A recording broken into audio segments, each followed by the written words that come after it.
Hey, what's going on, guys? Welcome to TorchTales, Stories Behind the Hood. I'm your host, Frank Vargas, aka Traveling Frankie. If I have some downtime, I'm going to run into someone, a friend of the industry, and I'm going to just kind of like, hey, what are you doing later? And that's exactly what I did. I have the honor of having a friend of the industry that's been in the industry for a while and happens to be the Executive Director of the buying group AIWD. Kelly Horton. Kelly, thank you so much for saying yes to, as I explain and tell everyone, to whatever this is. Again, thank you again. But I know you've been in the industry for a while, and I know that now you happen to be the executive director for AIWD. But thank you for always being nice and always just, I always look forward to seeing you at the shows that you're going to be at. So thank you for just being a friendly face. Before we touch on what you do now and what they are, which if you guys have watched a couple of the episodes, I did an episode on what buying groups are all about, at least my take. But then again, what do I know? Kelly, how many years have you been in the industry? So in the welding industry, dedicated is probably just over 20 years. I dabbled in it, a little before that, and that's what got me intrigued by the industry and, before that, but that's about how long I've been in it. When you say you dabble, and you guys know that I go all over the place, then again, it's my show. I kind of do whatever I want. What does that mean, dabble? Well, so before I was in the welding industry, I was in the landscape business, Okay. and I worked for a company, and the owner, we would have to fix our equipment, and so he would try to teach me how to weld. I was horrible at it, Okay. but I was really intrigued about it. I loved the process that you could take two pieces of metal and put them together. And so once I left there, I went to work for a company in Texas. It was a company called Buna Mercantile, is Ace Hardware, and we had a small little welding section. It's a farming community. Like more hardware stores. It's like a little bit of a, yeah. Yep, yep. And so that's where I really started learning about selling the products and learning about the products. And so we just kind of grew that little section. It was a pet project because I Gotcha. really enjoyed the different aspects of it. Started gaining a few more customers. And then after I'd been there for a few years, I went to work for a company called Applied Maintenance Gotcha. Specialties, which was full time in the welding industry. Got it. And when you say that when you were dabbling into these, where was this? Where is home, or where was home back then? Where are you from? So when all this kind of started, when it first started, when I was working for the the landscape Yeah. maintenance company, that was in Georgia. That's kind of where it started. But then when I really got into it, it was in Texas, and I was living in Buna, Texas, at the time, which was a real small town. Gotcha. Are you originally from Georgia? No, I was originally born in Utah. Okay. And we Here we moved go. around. West, east, yeah. Yep. My dad worked for an insurance company, and we kind of moved around every 5, 6, 7 years. Got it. And eventually ended up in Texas, and I've lived there far longer than any other place. Really? So do you consider yourself a Texan now? I do. I mean, Yeah. I love the place. I don't know that I could picture myself anywhere else, and so it's a great place to be from. It's kind of what I love about Texas is kind of like central. You're not so far east, you're not so far west. So you can definitely kind of save on those travel hours and plane rides. Like, we have to catch ourselves in them a lot. Now, you said Applied. Was that the, Applied Maintenance Specialties. how long were you there? So I was with that company for 17 years. 17. What were you doing there? So I was the general manager in a company of the size that we were. We all wore a lot of hats. Of course. So I was the general manager and did all the purchasing and stuff like that. So were they a welding distributor? What kind of business were they? So we did welding supplies, but we also did industrial chemicals and other things. So we kind of had a split down the middle. When I first started, welding was probably 25% of our business. Gotcha. And by the time I left the company, it was 60% of our business. Wow. Hey, it's a welding industry. That's what happens. Yep. Now, growing up in Utah, moving around Georgia, finally ending up in Texas. As a kid, what were you into? Who was Kelly? First of all, did you have hair? It's hard to believe, but at the time I did have hair. Okay. In fact, no, so I was mostly into sports. I played, football, wrestling, track, things like that, and really enjoyed the sports, being outdoors, mountain biking, skiing, all those types of things. You wouldn't know that based on my shape nowadays, but hey, I tell the people at the same time, trust me, I used to play sports. They look at me, I go like, what, drinking? I'm like, well, no, that's now. I meant back in the day.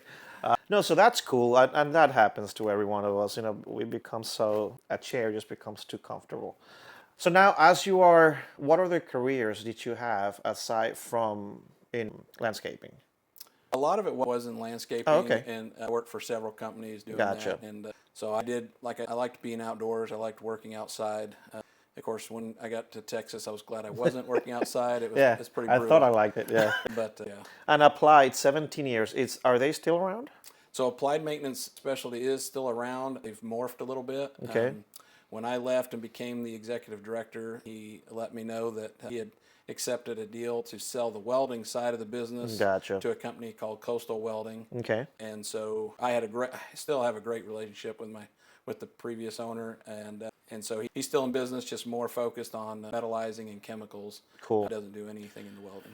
Was Applied part of any buying group back then? Did you already know about what a buying group was, and what was the benefits and so on? So when I worked for Buna Mercantile, we were part of the Ace Hardware, Okay. group, and so I understood what buying groups. I understood the advantages of it. When I first started with Applied Maintenance, we were not part of a group. Gotcha. So 2 years after I started, we actually became part of the AIWD. Okay. So for 15 years, I was part of the AIWD.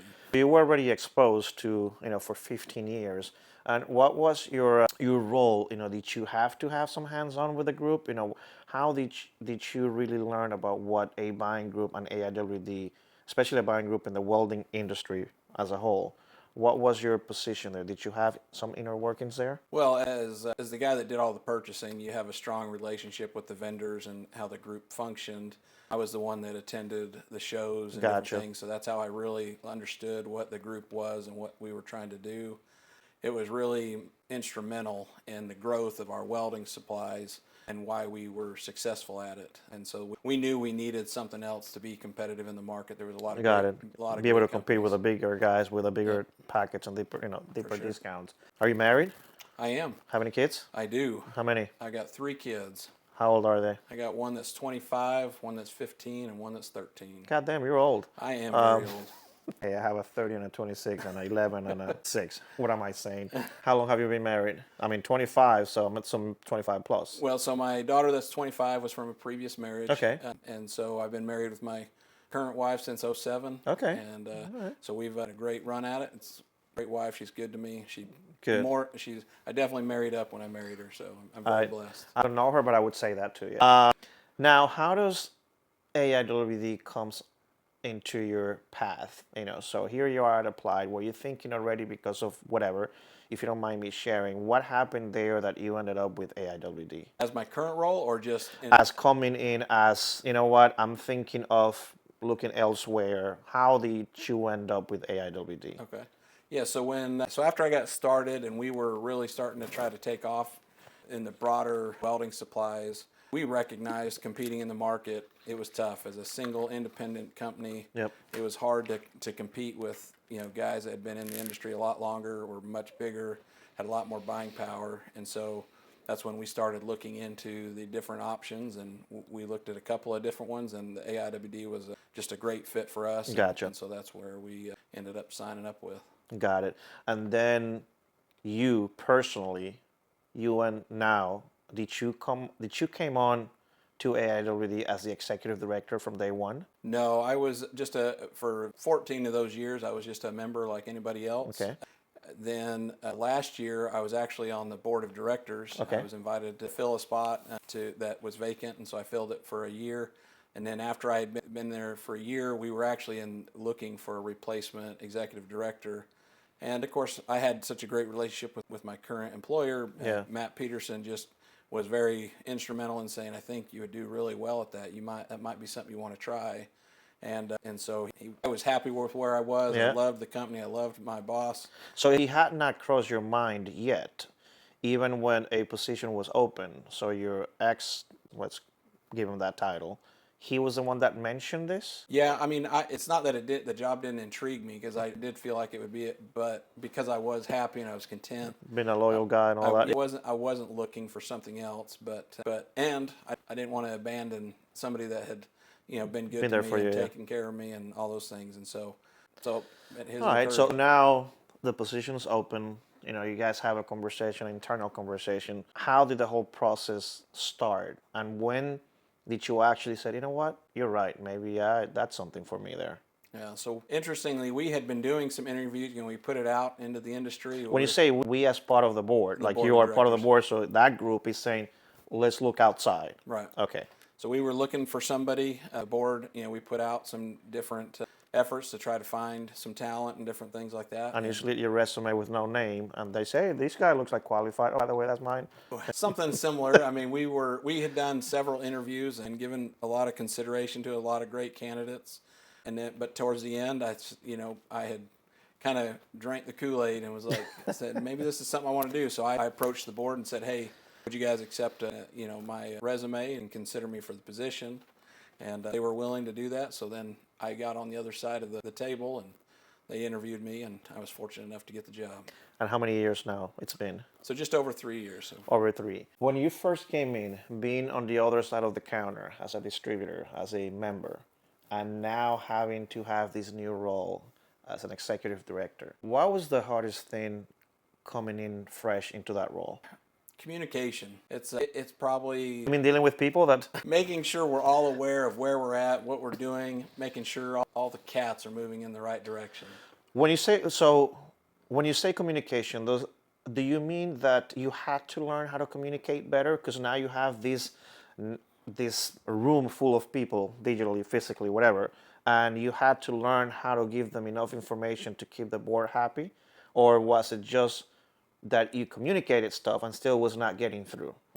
Yeah, I feel like there was no mechanism in place to kind of keep members informed of what we needed to be doing. It seemed like we were all kind of off in our own, which is important. Silos. Yeah, everybody had their own business that they were running, and we were kind of all moving in different directions. Gotcha. And which is the case when you have a bunch of independent Correct. distributors.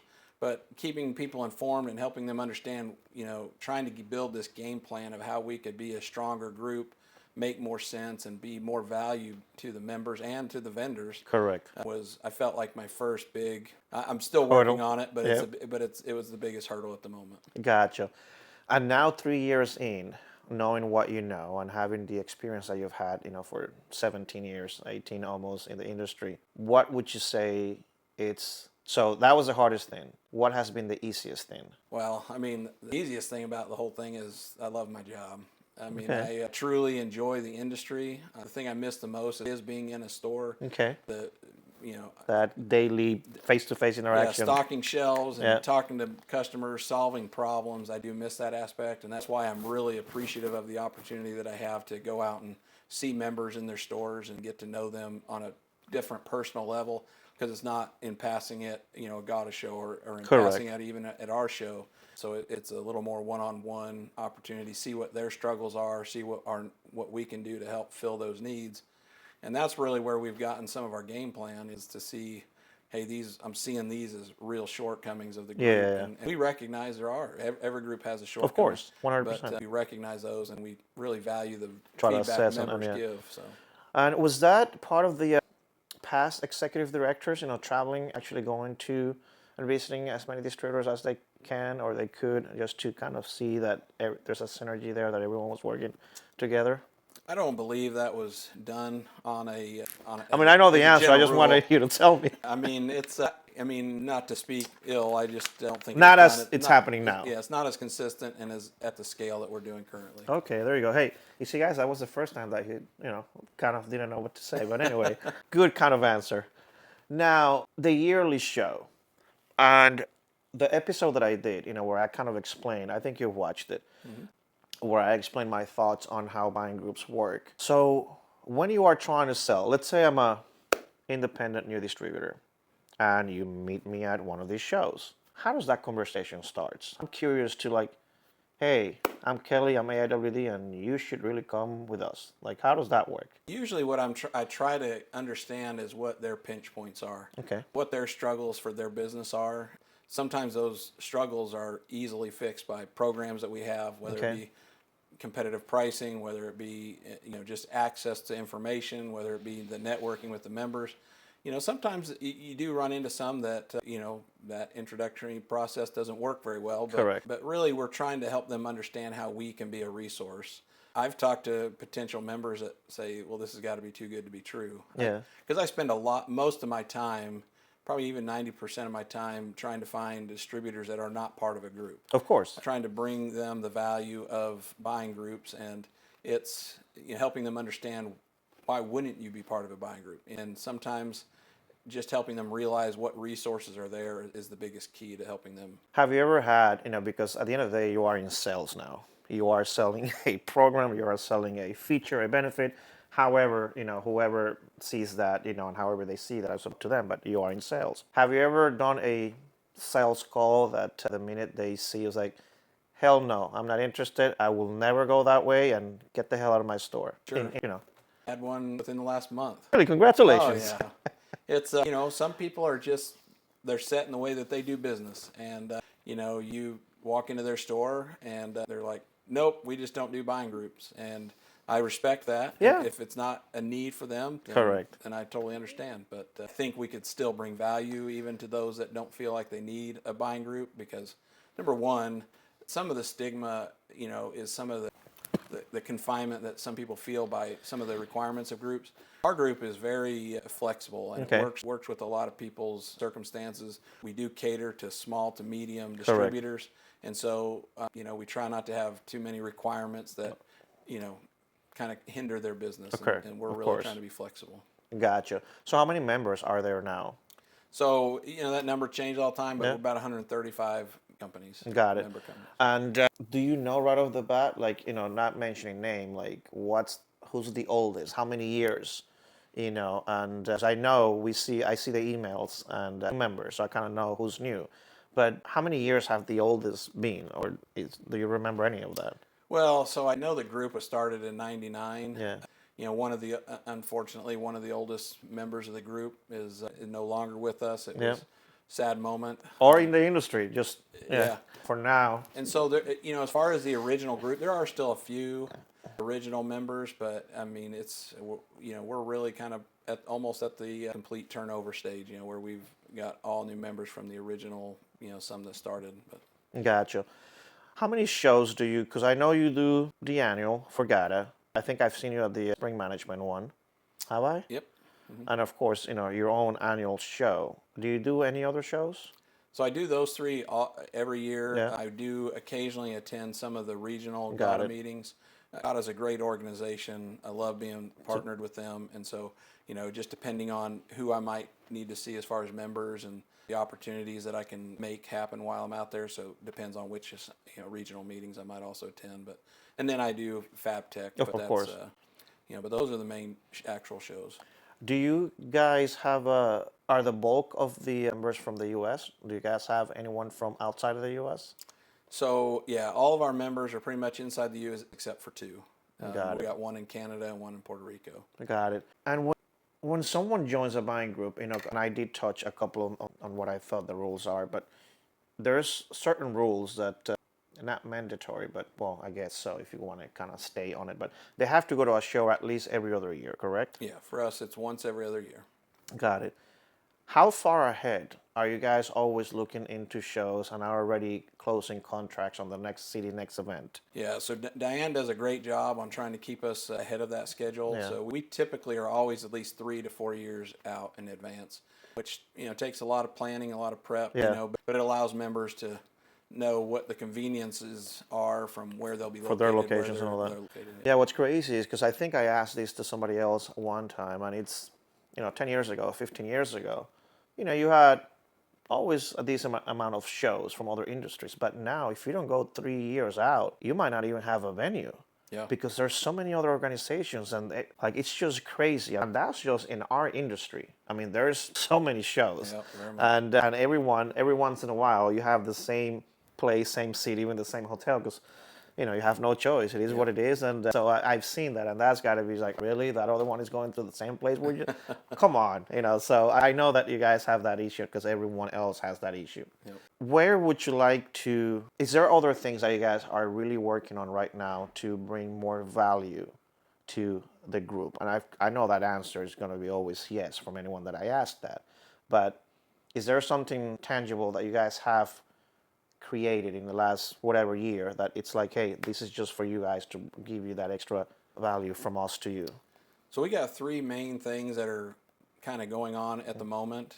One, as a vendor of the group, you would know this, we just moved into a new platform that gives that it's still a work in progress. We've gone live with it, but It's to give members better clarity on the programs and the vendors of the group.